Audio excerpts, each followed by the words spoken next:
नमस्कार, आप देख रहे हैं न्यूज 4 नेशन और मैं हूं प्रियदर्शन।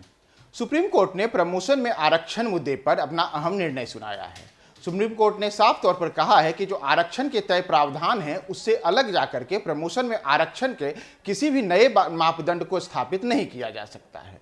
सुप्रीम कोर्ट ने यह निर्णय आया है, यह केंद्र की उस दलील पर आया है कि जो उच्च पद होते हैं, उच्च पदों में SC/ST समुदायों को उचित प्रतिनिधित्व अभी तक नहीं मिला हुआ है। इसीलिए केंद्र सरकार ने कहा था कि हम एक आरक्षण का नया प्रावधान चाहते हैं जिसमें प्रमोशन में आरक्षण की व्यवस्था लागू की जाए।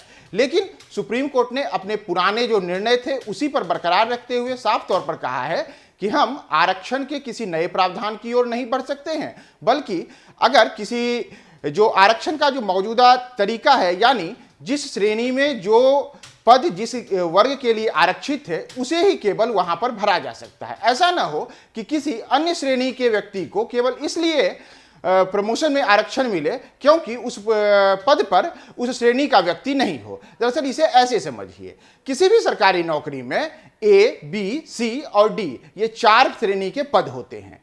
तो सुप्रीम कोर्ट में जो केंद्र सरकार की दलील थी, सुप्रीम कोर्ट में केंद्र सरकार का कहना था कि जो A श्रेणी के पद होते हैं, यानी कि जो उच्च पद होते हैं, उसमें आरक्षित वर्ग जो SC, ST और पिछड़ा समुदाय है उन्हें उचित प्रतिनिधित्व अभी तक प्राप्त नहीं है। इसीलिए इन वर्गों को उचित प्रतिनिधित्व देने के लिए प्रमोशन में आरक्षण की आवश्यकता है। लेकिन सुप्रीम कोर्ट ने कहा है कि ऐसा नहीं किया जा सकता है। सुप्रीम कोर्ट ने अपने तर्क जो फैसला दिया है उसमें सुप्रीम कोर्ट ने कहा है कि यदि A श्रेणी की नौकरी है तो A श्रेणी में संबंधित श्रेणियों के व्यक्ति को ही ऊपर पदोन्नत किया जा सकता है। ऐसा न हो कि आप B और C श्रेणी में के व्यक्ति को पर्याप्त प्रतिनिधित्व देने के नाम पर ऊपर पदोन्नत कर दें, बल्कि जो A श्रेणी में है उन्हें A श्रेणी वाले को ही आप आरक्षण के दायरे में रख सकते हैं। वह भी वह आरक्षण, यानी कि जिस वक्त नियुक्ति होती है तो नियुक्ति के लिए जो तय मापदंड होते हैं आरक्षण के, उसके अनुसार उनकी नियुक्ति होगी और बाद में जो प्रमोशन का वहां नियम है उसके अनुसार होगा।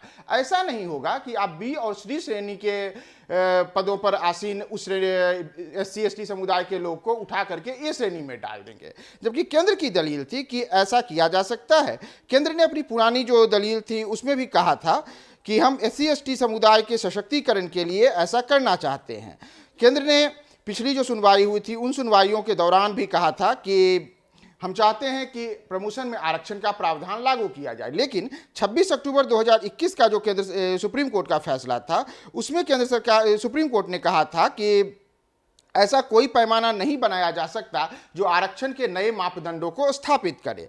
तब केंद्र सरकार के वकील की ओर से दलील दी गई थी कि यह भी एक सच्चाई है कि आज़ादी के 75 वर्ष बीत जाने के बाद भी SC/ST समुदाय यानी अनुसूचित जाति और अनुसूचित जनजाति समुदाय के लोगों को अग्रणी जातियों के समान योग्यता के स्तर पर नहीं लाया जा सका है और आज भी उच्च पदों पर इन समुदाय के लोगों का उचित प्रतिनिधित्व नहीं है। लेकिन सुप्रीम कोर्ट ने साफ तौर पर कहा कि नहीं, ऐसा नहीं हो सकता है। आप B और C श्रेणी के व्यक्ति को केवल इसलिए प्रमोट नहीं कर सकते हैं क्योंकि उस समुदाय का उच्च पदों पर उचित प्रतिनिधित्व नहीं है। हालांकि आज का जो यह निर्णय आया है उसमें एक और अहम फैसला सुप्रीम कोर्ट ने एक निर्देश दिया है। इसमें सुप्रीम कोर्ट ने कहा है कि अगर राज्य सरकारें पहले एक डाटा एकत्रित करें, राज्य सरकार जो डेटा एकत्रित करेगी उसमें राज्य सरकार यह तय देखे कि किस पद पर कहां पर कितने लोग उस श्रेणी के SC/ST समुदाय के हैं, और इस पे डेटा को जारी करने के बाद आप फिर से सुप्रीम कोर्ट में आइए और तब हम अगली सुनवाई 24 फरवरी को करेंगे। यानी कि अब राज्य सरकारों के ऊपर कहा गया है कि आप जिन पदों पर, जिन उच्च पदों पर SC/ST समुदाय को पदोन्नत करना चाहते हैं, पहले उसमें देखें कि उस वर्ग को अभी तक कितना उचित प्रतिनिधित्व मिला हुआ है और उनके किन किन पदों को भरा जा चुका है। उसके बाद आप हमारे पास आइए, फिर हम आपको बताएंगे कि आगे अब हम क्या कर सकते हैं। तो इस मामले पर जो अगली सुनवाई होगी वह 24 फरवरी को होगी। लेकिन फिलहाल केंद्र की दलीलों को सुप्रीम कोर्ट ने खारिज कर दिया है। देखते रहिए हमारे साथ न्यूज 4 नेशन।